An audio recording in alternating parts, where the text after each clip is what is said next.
अस्सलाम वालेकुम स्टूडेंट्स, मैं हूं सर फैसल और वेलकम बैक। आज का जो है हमारे पास चैप्टर नंबर 1 और लेक्चर नंबर जो है वो सेकंड है।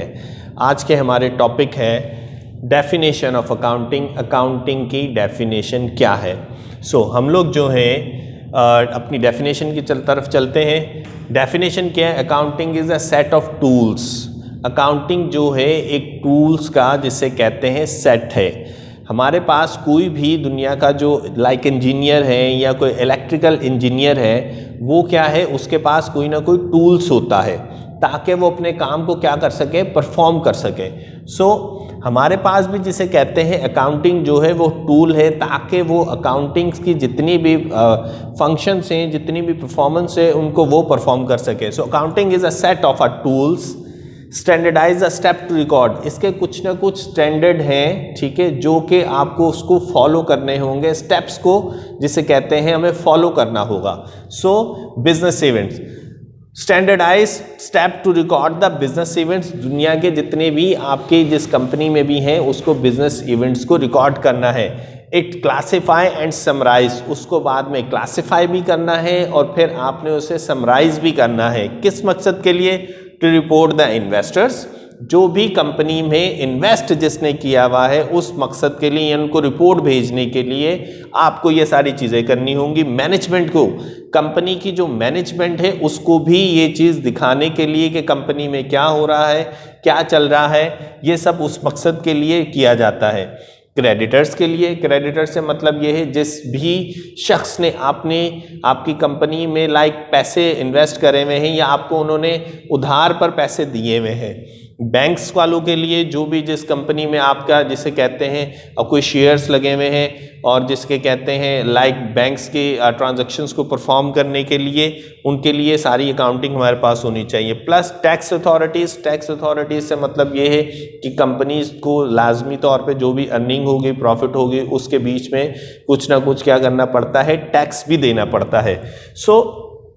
Accounting enables the management, accounting जो है इनेबल्स द मैनेजमेंट, यानी उनको एक परफॉर्मेंस देने के लिए, उनको सिखाने के लिए accounting enables the management to measure the performance. यानी अकाउंटिंग जो है वो रोल जिसे कहते हैं प्ले करता है किसके लिए? Management to measure the performance of the business की परफॉर्मेंस क्या चल रही है वो आपको थ्रू आउट द अकाउंटिंग के ज़रिए से ही पता चलेगा। बिजनेस एट रेगुलर इंटरवल, यानी छोटे छोटे जिसे कहते हैं इंटरवल्स में, महीने बाद, 3 महीने बाद रिपोर्ट्स आ गई, 6 महीने बाद रिपोर्ट्स आ गई, या सबको पता है एनुअल रिपोर्ट्स बनती हैं, जिससे हमें ये पता है कि जो है कंपनी की जिसे कहते हैं वो परफॉर्मेंस क्या चल रही है।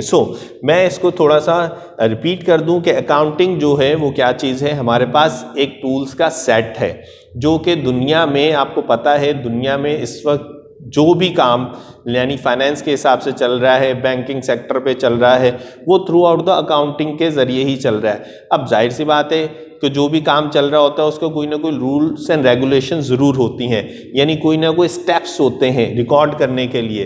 Tool standardize steps to record business events, business events को रिकॉर्ड्स करना है, क्लासीफाई करना है, फिर समरीज करनी है। किस मकसद के लिए कर रहे होते हैं ये सारा काम? करते क्यों हैं हम? इस मकसद के लिए करते हैं कि इन्वेस्टर्स, जिस भी बंदे ने कंपनी में पैसा लगाया हुआ है, अब उसका वो पैसा कहाँ जा रहा है, क्यों जा रहा है, उसके कंपनी से जिसे कहते हैं इनपुट क्या हो रहा है।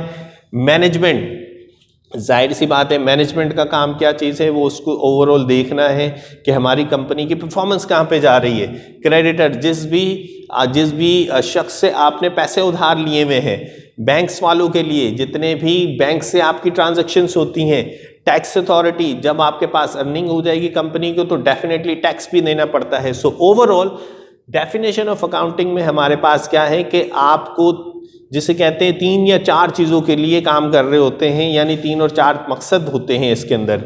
अगर हम बात करते हैं फंक्शन ऑफ अकाउंटिंग, यानी इसके क्या क्या फंक्शंस हैं, ये किस किस तरह से परफॉर्म होंगी। नंबर 1 में बताया जा रहा है रिकॉर्डिंग। अब जैसे मिसाल के तौर पर कोई भी कंपनी कोई भी इवेंट जिसे कहते हैं वो करती है, ट्रांजैक्शंस करती है, तो उसको डेफिनेटली उस चीज़ की रिकॉर्ड करना पड़ता है। अब रिकॉर्डिंग से मतलब ये है कि अगर कोई भी आप सुपर स्टोर की बात करते हैं तो उसके पास से कौन सी चीज़ जिसे कहते हैं सेल हो रही है, वो कितनी चीज़ें परचेज कर रहे हैं, वो सारी की सारी चीज़ें क्या होंगी, रिकॉर्ड होंगी। कितने उसके यूटिलिटी के एक्सपेंस हो रहे हैं, कितने उसके सैलरीज के एक्सपेंस हो रहे हैं। अगर वो उन्होंने रेंट पे कोई बिल्डिंग ली हुई है तो उसको डेफिनेटली उन्होंने रेंट भी देना होगा।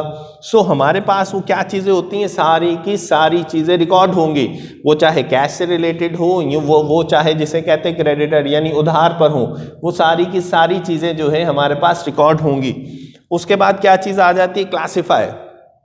अच्छा, जब हम बात करते हैं कि रिकॉर्डिंग की, अब रिकॉर्ड कर दिया आपने कोई चीज़ कैश पे ख़रीदी है या आपका किसी से उधार चल रहा है, आपने किसी को सेल की है, आपने किसी से उधार लेना है, उधार देना है, आपने जिसे कहते हैं कोई भी यूटिलिटी का बिल देना है, सैलरीज देनी है, आपने जिसे कहते हैं रेंट, आपने रेंट पे बिल्डिंग ली हुई है, रेंट देना है या रेंट लेना है, सब रिकॉर्ड आपने कर लिया। उसके बाद जिसे कहते हैं हमें क्लासिफाई करना बहुत ज़रूरी है, यानी एक फ़र्ज़ करें एक जगह है तो वहाँ पर आपने सारी चीज़ें मिक्स कर दी हैं। जब आपने मिक्स कर दी हैं तो उससे जिसे कहते हैं कोई भी आपको रिजल्ट आउटपुट नहीं होगा, ठीक है। आपको जिसे कहते हैं रिजल्ट आउटपुट चाहिए तो उसको हमें क्लासिफाई करना होगा। क्लासिफाई से क्या मतलब है, क्लासिफाई से मतलब है हमारे पास कैश से हमारी ट्रांजैक्शंस कितनी हुई है, सेल हुई है तो हमारी सेल कितनी हुई है, परचेज कोई चीज़ करा है तो परचेज जिसे कहते हैं परचेज हमने कितना करा है, ये सारी की सारी चीज़ें, कैश हो गया, सेल हो गया, परचेज हो गया, रेंट हो गया, जितनी भी सारी चीज़ें हैं उन सबको हम लोग क्या करेंगे, क्लासिफाई करेंगे। क्लासिफाई करने के बाद हम जो है थर्ड नंबर पे क्या है, समराइज करना।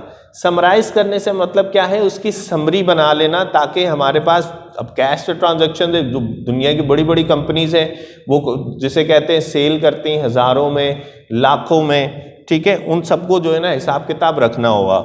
हिसाब किताब रखने से समराइज, अब ये सब हो गया, रिकॉर्ड हो गया, क्लासिफाई भी कर दिया, फिर उसकी हर एक की समरी बना दी। अब समरी से क्या हुआ, सेल कितनी हुई, महीने में कितनी हुई, 6 महीने में कितनी हुई, साल में कितनी हुई, उन सब की क्या बनेगी, समरी। अगर आप समरी नहीं बनाएंगे तो एंड द लास्ट जिसे कहते हैं 3 महीने बाद, 6 महीने बाद, वो आपको पता भी नहीं चलेगा कि कितने की सेल करी है, कितने की परचेज करा है आपने। सो समरी बनाना भी ज़रूरी है, पहले रिकॉर्ड करना ज़रूरी है, फिर हर हेड ऑफ अकाउंट्स को अलग करना ज़रूरी है, फिर तमाम हेड ऑफ अकाउंट्स को, कैश हो गया, सेल हो गई, परचेज हो गया, ठीक है, उन सब की समरी बनानी। सब की समरी जब बन जाएगी, लास्ट में जिसे है हमें क्या करना होगा, रिपोर्टिंग करनी होगी। यानी हमें वही चीज़ लास्ट में हमारे पास क्या लिखा था, रिपोर्ट, किसको रिपोर्ट करनी है, किस मकसद के लिए, इन्वेस्टर्स के लिए, मैनेजमेंट के लिए, क्रेडिटर्स के लिए, बैंक्स के लिए, टैक्स अथॉरिटी के लिए। और ये हम लोग कर क्यों रहे होते हैं, basically to measure the performance of the business की जिसे कहते हैं परफॉर्मेंस को मेजर करने के लिए। सो स्टूडेंट्स, आज का लेक्चर इतना ही था। थैंक यू सो मच, अल्लाह हाफिज़।